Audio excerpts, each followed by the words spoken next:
저는 하나님 말씀 보겠습니다. 베드로전서 4장 10절이 되겠습니다. 베드로전서 4장 10절.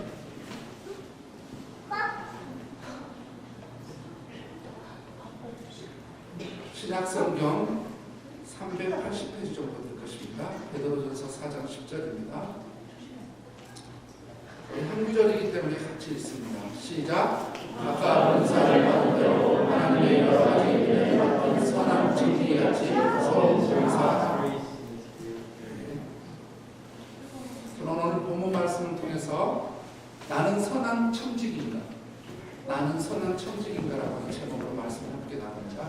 기도하고 시작하겠습니다. 아버지 하나님, 이제 주의 백성들이 우리의 마음을, 우리의 삶을, 찬양을, 죄의 고백을, 또한 귀한 예물을 주님 앞에 올려드렸고, 이제 주의 백성들이 주님으로부터 주의 말씀을 듣는 시간이오니 이 시간 주의 성령께서 말씀 가운데 역사하여 주시옵소서. 그러므로 이 시간 성령님의 기름 부으심을 있게 도와주옵소서. 예수님의 이름으로 기도했습니다.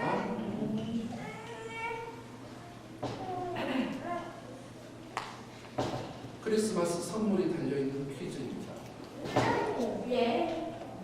성김의 예배를 드렸던 분들은 할 수 없고, 세 가지 질문에 세 가지 다 맞춰야 선물을 드리겠습니다.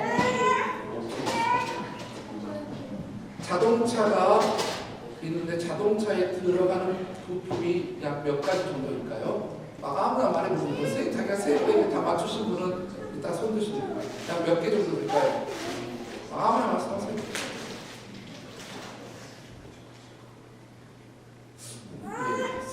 선물이 별로 싫은가 보시네. 어렸을 때 선물 보시는 선물이 뭔데요? 선물의 내용이 따라서 뭘 드릴까? 제가 스테이크를 한번 해드릴까요? 네?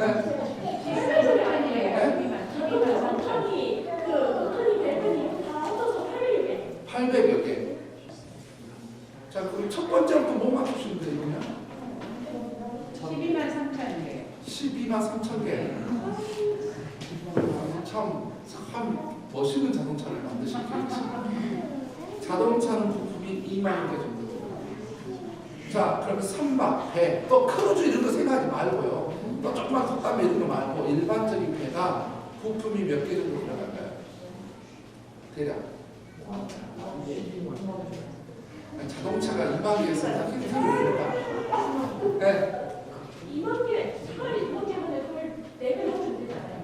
4배, 8만 개? 네. 8만 개. 하마터 맞출 뻔했어요.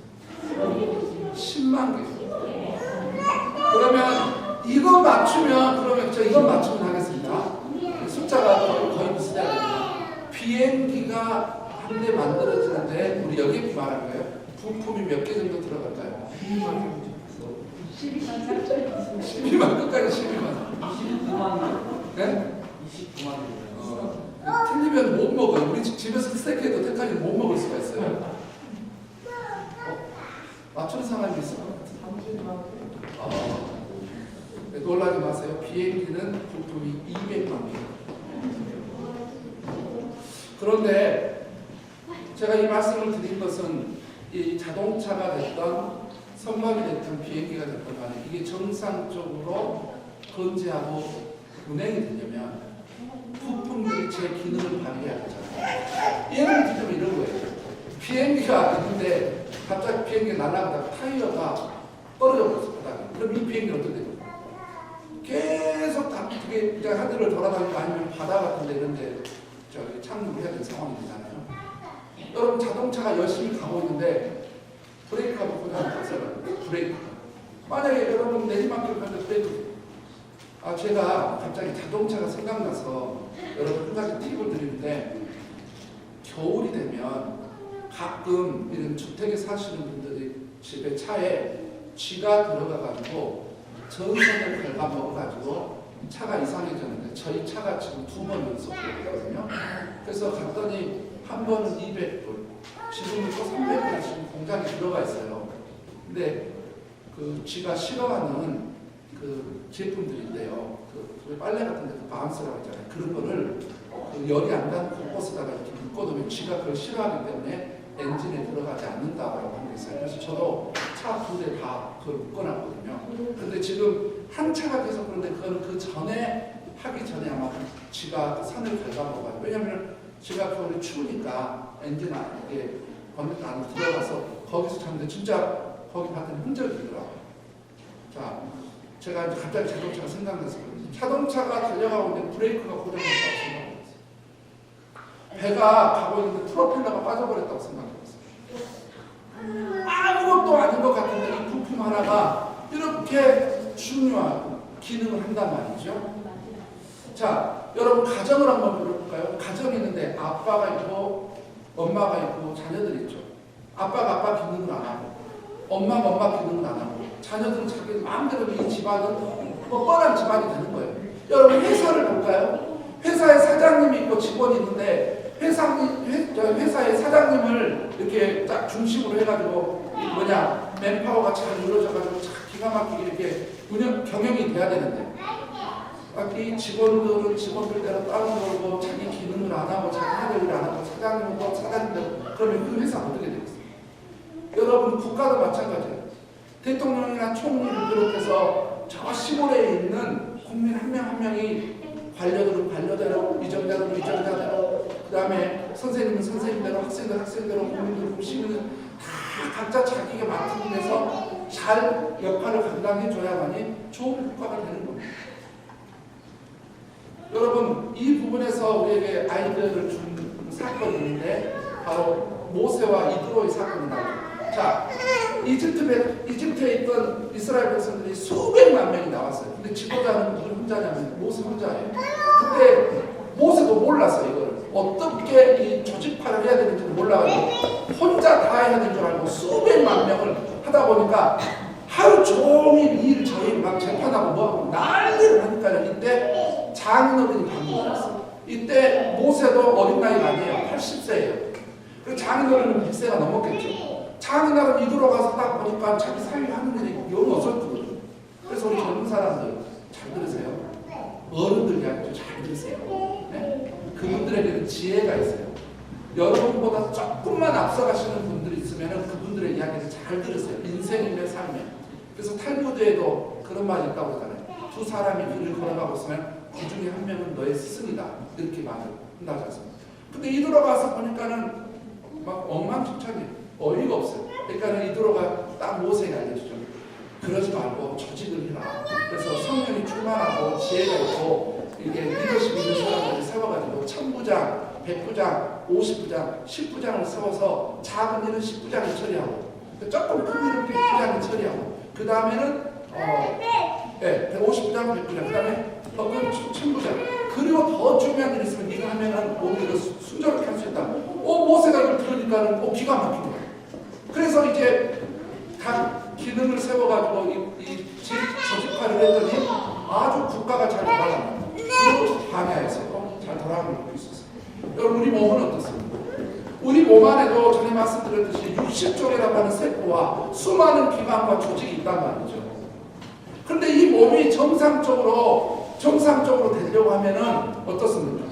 정상적으로 되려면은 몸에서 일어나는 발가락은 발가락대로, 손가락은 손가락대로, 입은 입대로, 귀는 귀대로, 눈은 눈대로 그 몸의 잘 기능이 발휘를 해줘야지 이렇게 건강하게 몸이 유지되는 거 아니겠습니까? 몸도 그래요. 몸도. 이렇듯이 여러분 오늘 우리가 겪고 있는 베드로서 4장 10절에서 가르쳐주고 있는 교회 공동체, 신앙 공동체도 이와 같은 동일한 영적 원리가 있는 겁니다.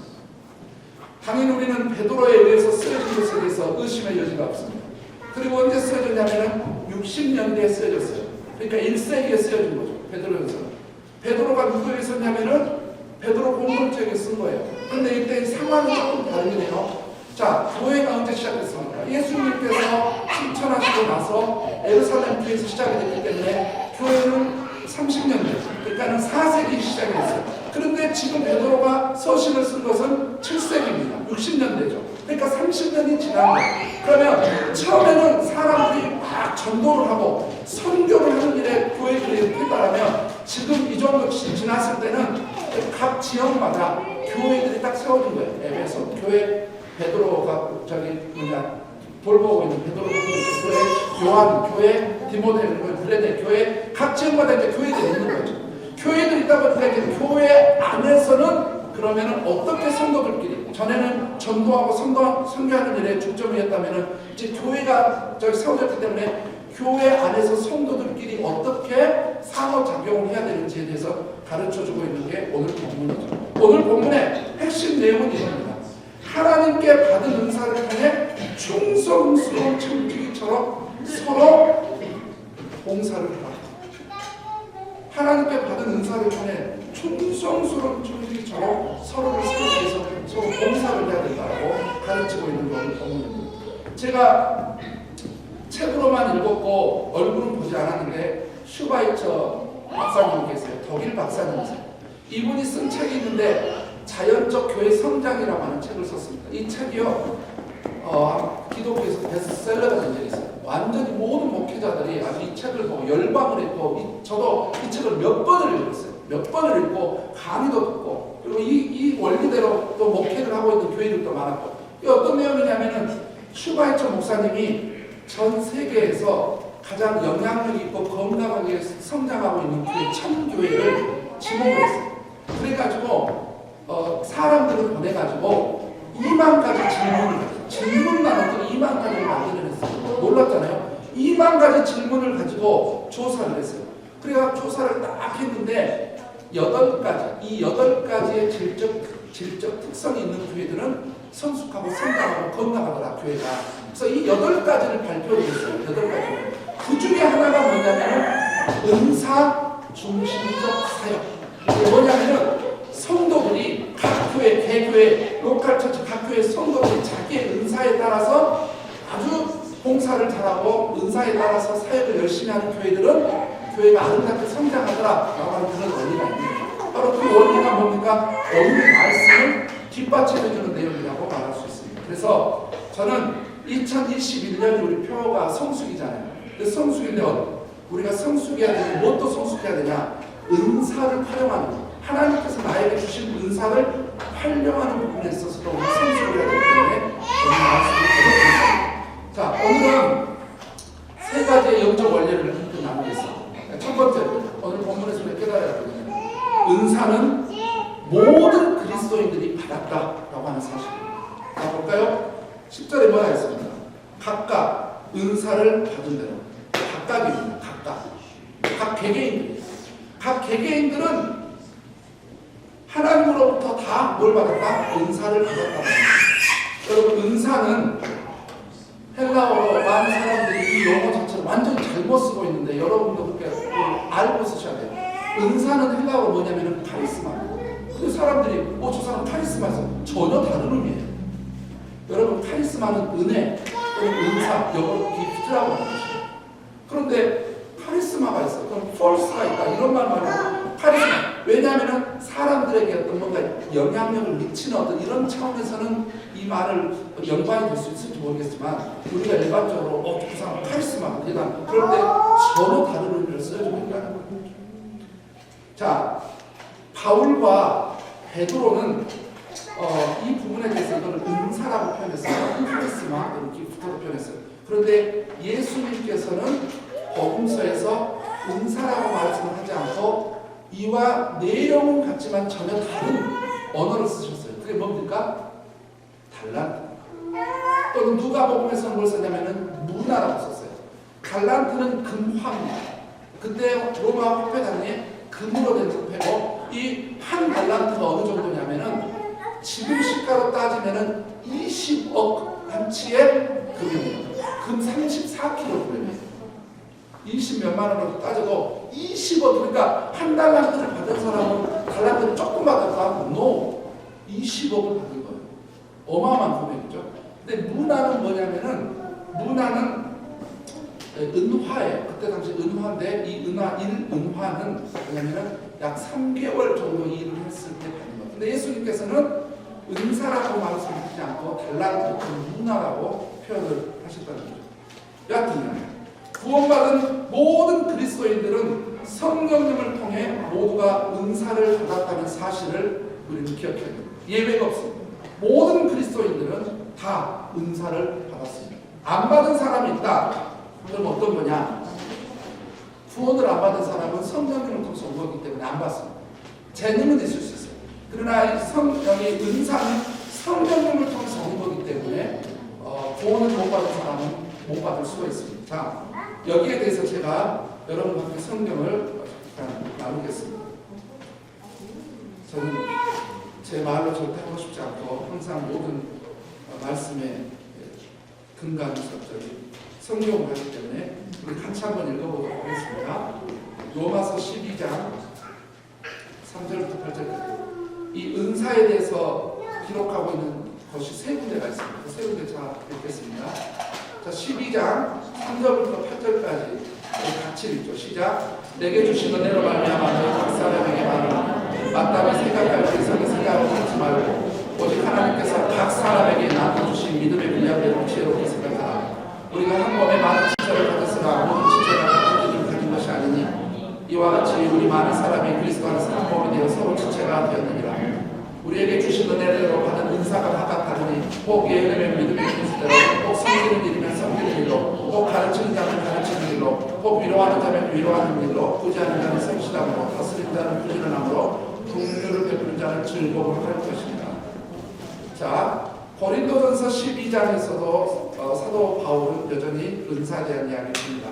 4절부터 11절까지 읽겠습니다. 시작. 은사는 여러 가지나 성령은 같고 직분은 여러 가지나 주는 같으며 또 사역은 여러 가지나 모든 것을 모든 사람 가운데서 이루시는 하나님 같으니 각 사람에게 성령을 나타내시면 유익하게 하게 하십니다. 어떤 사람에게는 성령으로 말미암아 지혜의 말씀, 어떤 사람에게는 같은 성령을 따라 지식의 말씀, 다른 사람에게는 같은 성령으로 믿음을, 어떤 사람에게는 한 성령으로 뱀 고치는 은사를, 어떤 사람에게는 능력이나, 어떤 사람에게는 예언을, 어떤 사람에게는 영들 분별함, 다른 사람들에게 각종 방언하라, 어떤 사람에게는 방언을 통역함을 주시나니 이 모든 것이 같은 성령이 하사 그리고 각 사람에게 나누어 주시는 것이니라. 자, 에베소서 4장 마지막 한 군데 보겠습니다. 에베소서 4장 7절로 12절 7절부터 12절까지 시작. 우리 각 사람에게 그리스도의 선물에 분량대로 은혜를 주신다니 그러므로 이르기를 그가 위로 오셨을 때 사로잡혔던 자들을 사로잡으시고 사람들에게 선물을 주셨다. 올라가셨다. 땅 아래로 내주신 것이 아닌 곳이다. 내리셨던 그가 곧 십자니 이는 마음을 충만하게 하려 하십니다. 그가 어떤 사람은 사도로, 어떤 사람은 선지자로, 어떤 사람은 온전한 자로, 어떤 사람은 목사와 교사로 삼으셨으니 이는 성도를 온전하게 하여 봉사 일을 하게 하며 그리스도의 몸을 세우려고 하십니다. 자, 여러분 보십시오. 제가 그래서 성경적인 은사에 대한 정확한 정의를 드리겠습니다. 은사라고 하는 게 뭐냐라고 했을 때 성령님께서 구원받은 하나님의 자녀들에게 교회, 즉 지체들을 세우기 위해 각 개개인들에게 은혜로 주신 하나님의 특별한 선물, 이걸 가리켜서 은사라고 하는 것입니다. 그래서 은사는 재능과 약간의 차이가 있죠. 은사는 성령님에 의해서 온 것을 은사라고 보고 재능은 훈련이 되거나 부모에게 물려받은 이거는 재능입니다. 큰 범주로는 비슷한 것 같지만 구체적으로 들어가면 재능과 은사는 정확히 구분이 되는 것입니다. 그런데 이 은사는 기억하십시오. 우월이 없습니다. 어떤 은사는 좋은 거고 어떤 은사는 나쁜 거고 이것도 없습니다. 선과 또 없어요. 우월도 없습니다. 그 다음에 어떤 은사는 크고 어떤 은사는 작은 이것도 없어요. 더 중요한 것이 있고 더 중요한 것도 없습니다. 왜냐? 성령님께서 각 개개인들에게 지체들을 세우기 위해서 각 그 은사들을 각각 줬기 때문에 이건 우월이 아닙니다. 단지 이런 건 있습니다. 더 많이 받은 사람은 있습니다. 은사. 더 많이 받은 사람은 하나님이 더 많이 요구하십니다. 군뱅이도 부르는 제도가 있다고 했듯이 여러분 우리 모두는 하나님께로부터 모두 다 은사를 받은 자라는 것을 기억해요. 여러분이 인정하지 않아도 구원받은 사람이라면 여러분은 다 은사를 받습니다. 두 번째입니다. 오늘 말씀을 통해서 우리가 알아야 될 두 번째 사실은 은사는 충성스럽게 사용해야 한다고 하는 사실. 자, 볼까요? 10절에 또 뭐라고 했어요? 한번 읽어볼까요? 자, 베드로전서 4장 10절 말씀 한번 읽어보십시오. 시작.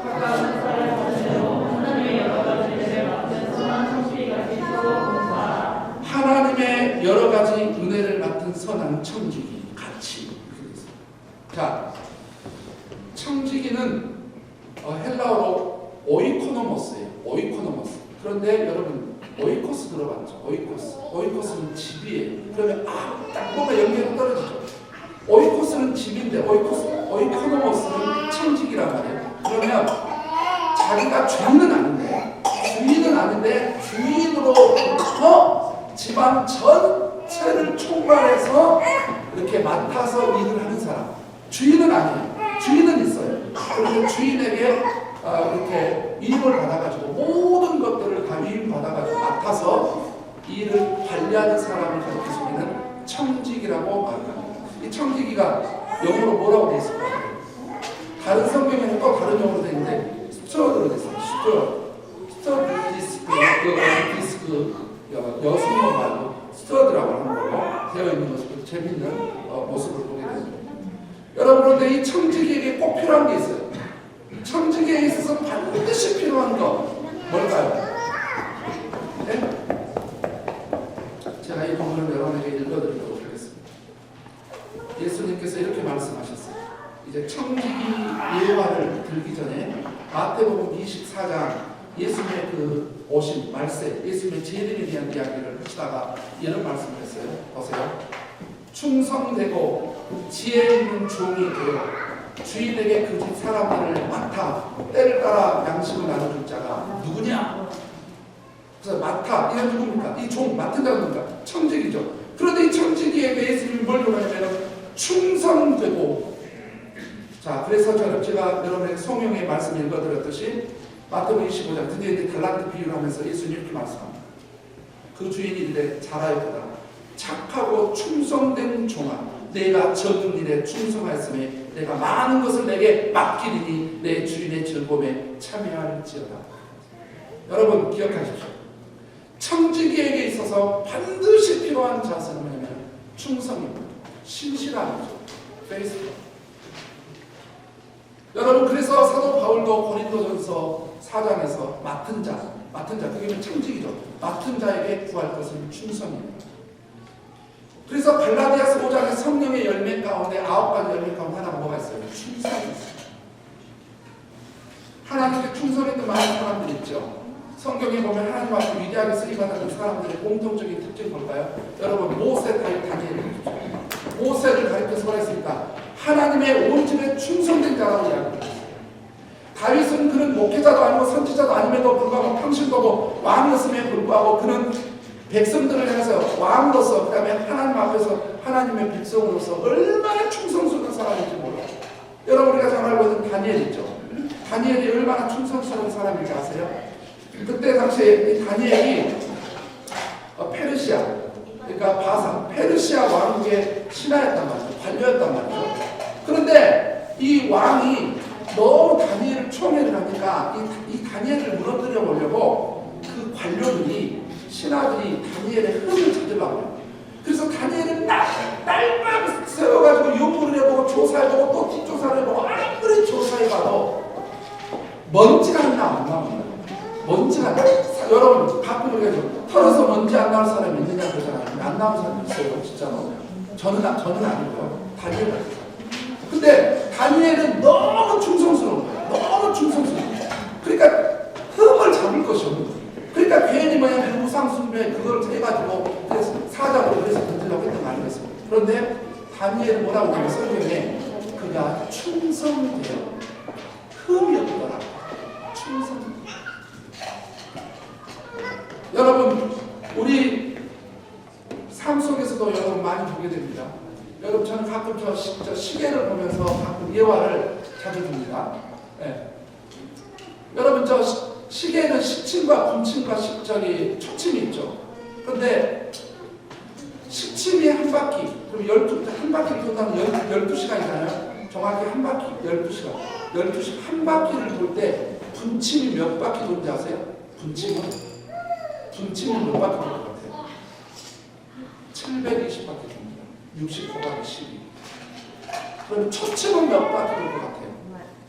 초침은 내가 아까 했던 우리 주의가 말하다가 내가 계산을 하면 초침은 몇 바퀴 돌 거야? 시침이 한 바퀴 돌 때 초는 몇 바퀴 돌아?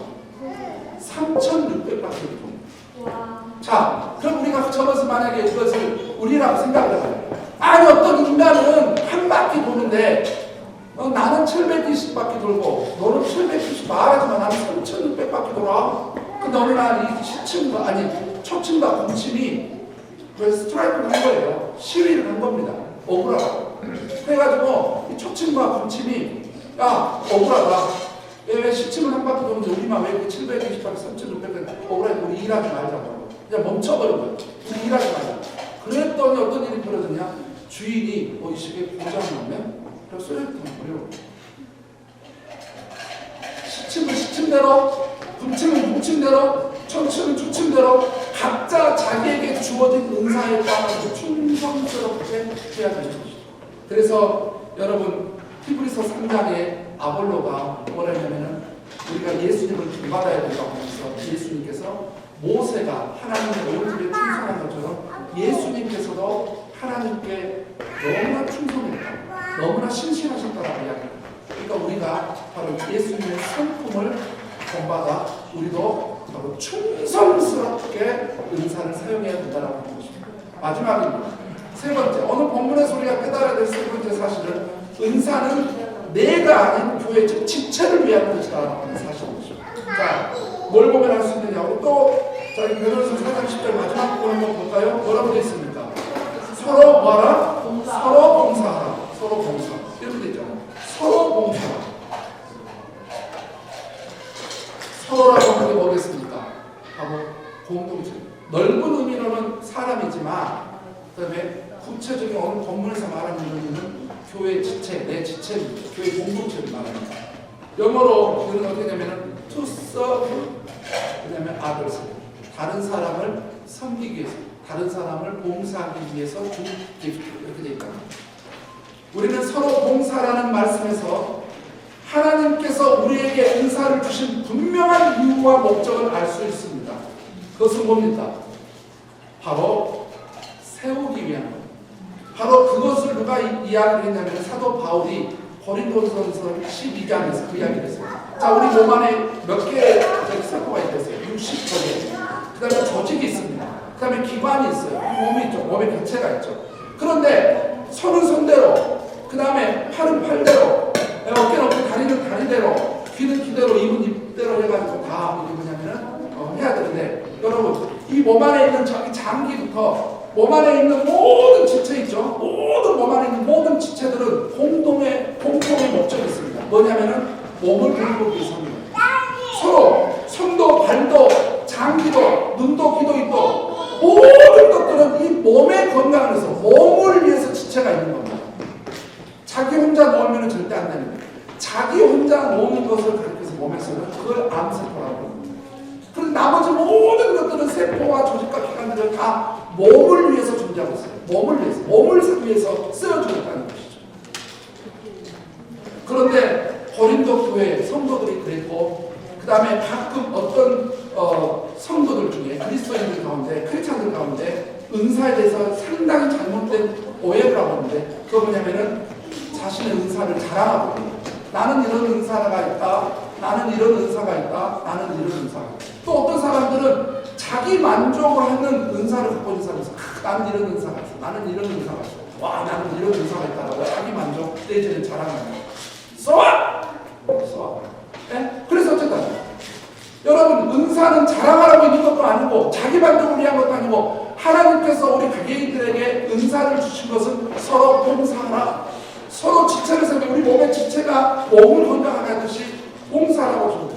특별히 제가 그 섬김의 예배 때도 말씀을 드려서 한 가지 이야기를 했는데 가끔 은사 중에 예언의 은사를 받았다고 해서 말도 안 되는 예언의 은사를 하는 사람도 있어요. 그 무당 같은 사람들 여러분 조심하셔야 돼요. 자, 어떤 거냐면 이런 거는 굉장히 성경에서 말하는 예언의 은사가 아니에요. 성경에서 예언의 은사가 있다고 할 때 그 예언은 어떤 거냐면은 이런 거예요. 왜냐면은 전혀 모르는 사람을 위해서 딱 보고 이런 경우가 있어요. 딱 보면 당신 재산을 하나님께 드리시오. 그렇지 않으면 하나님 물질 다 뺏어간답니다. 이게 예언입니다. 여러분 제발 속지 마세요. 저희도 우리 집안에 그런 게 있어요. 우리 누님 우리 누님이 이제 매형이 돌아가시고 돈을 가지고 있었는데 매형이 이렇게 해가지고 돈을 좀 있었어요. 그러니까 어떤 권사라고 하는 사람이 와가지고 우리 누님한테 너 누구랑 결혼을 해야 된다. 알고 보니 그 사람이 그냥 뒷전이었어요. 누구랑 결혼을 해야 된다고 하나님 말했다. 결혼한다면 저주한다고 했다고. 알고 봤더니 돈을 뺏어요. 돈을 다 뺏어가서 그냐면은 그 다음에 이혼하라고 했다. 제가 제 인생에 절대 그 사람을 안 만나고 싶습니다. 절대 안 만나요. 제 인생에 절대 만나지 말아야 될 사람이 있으면 그 사람 가운데 한 사람. 그런 사람이 있단 말이에요. 예전에 제가 신학교를 다니는데 신학교 학생들이 왜 했냐고 하면 다 나는 대로 하나님 말씀하면서 주님의 말씀 소명하라고 했더니 어떤 사람이 이렇게 왔어요. 갑자기 자기가 인생에 뭘 살아야 될지 모르고 기도원에 갔는데 기도원 원장이 딱 있다는 거예요. 사명자여 너는 여기로 오지 말고 너는 신학교를 가서 주의 돈이 되거라. 그러니까 왔다는 거예요. 저는 그때부터 분명히 이 사람이 이상하게 생겼다 했는데 나중에 무슨 목회를 해요. 졸업하고 지금 택시기사라고 했어요. 택시기사라는 사람 비하는 건 아닙니다. 왜냐하면 이런 식으로 예언하는 사람이 있단 말이에요. 갑자기 너는 어쩌라 너는 어쩌라 너는 어쩌라. 그리고 어떤 사람 보면은 너 부자 됐네. 사업이 잘 됐네. 저는 예전에 어떤 사람이 저를 만나더니 딱 보고는 저한테 예언을 하더라고요. 저는 개인적으로. 그러니까 앞에서는 화를 안 냈지만 마음으로 좀 싶었어요. 그냥 당신의 마음을 안 냈다. 왜냐하면 예언을 이거예요. 예언의 연사는 같은 지체 가운데 내가 예를 들어서 우리 예언이에 대해서 막 기도를 해요. 예언이에 대해서 막 하나님 앞에 예언을 놓고 중보를 기도를 하는데 예언의 연사는 그 사람 어떤 걸 하냐면 하나님께서 예언이에게 어떤 말씀을 전하라고 나에게 어떤 말씀을 주세요. 기도하는 중. 그 지체로 기도하는 중. 하나님 계속 기도하면 계속 그 말씀이 와. 그러면은 예언님 찾아갖고 예언아 목사님이 너를 위해서 기도하는데 하나님이 이런 말씀을 줘서 내가 너에게 하고 싶다. 그럼 한번 해보세요. 그럴 때 그 하나님 앞에 받은 말씀을 전달하는 것. 이것이 예언이에요. 그런데 무슨 막 무당처럼 너 부자 됐네, 너 뭐 저주받는다. 여러분 제발 이렇게 속지 마세요. 예언의 은사를 바로 알아야 여러분 건강한 신앙생활을 할 수 있습니다. 여하튼 은사는 사용하라고 주셨고 그 사용의 대상과 목적이 바로 교회 지체들을 세우기 위한 것이라는 것을 여러분 분명히 아셔야 돼요. 서로 봉사하라. 영혼들이나 지체들에게 실제적으로 전혀 도움이 되지 않는 은사는 하나님 앞에서 아무런 의미도 없을 뿐만 아니라 여러분 우리의 은사 사용에 대하여 반드시 우리는 하나님 앞에 가가지고 언젠가 하나님 앞에서 평가를 받을 날이 있다는 것을 기억하십시오. 말씀을 전해드려요. 여러분은 어떤 은사를 받으셨습니까? 돈 버는 은사도 하나님께서 받으셨나요? 아니면 섬기는 은사? 아니면 가르치는 은사? 리더십의 은사? 아니면 여러분 어떤 은사를 받으셨나요? 우리는 남들은 모르지만 다 여러분 하나님으로부터 우리는 각자 은사를 받았다 했죠. 여러분은 하나님께 기도하면 하나님께서 분명히 알려주실 겁니다. 그러면 여러분의 은사는 어떻게 사용하고 계십니까? 충성스럽게 그 은사를 사용하고 있습니까? 아니면 그 은사를 묻어놓고 있습니까? 세 번째입니다. 여러분의 은사를 통해 누가 세워지고 있습니까? 여러분의 은사를 통해서 누구에게 유익을 주고 있습니까? 여러분, 그런데 혹시 여기 우리 교회 성도님들 중에 그럼 나도 우리 교회를 위해서 뭘 해야 된다는가 막 그러면서 벌써 고심이 되신 분들이 있을 수 있는데 기억하십시오. 우리 교회는 회원이 아니신 분들은 사역을 시키지 않습니다.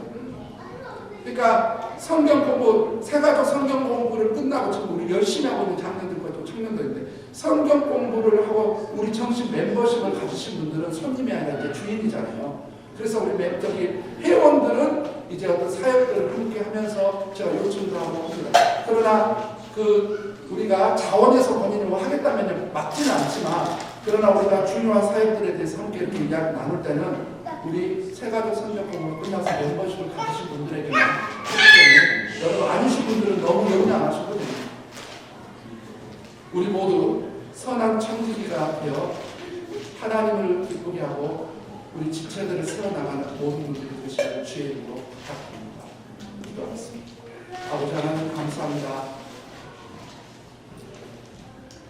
우리는 선한 청지기인가 나는 선한 청지기인가를 말씀을 통해 살펴보았습니다. 주님, 우리가 주님이 기뻐하는 그 선한 청지기가 될 수 있도록 도와주옵소서. 예수님 이름으로 기도했습니다.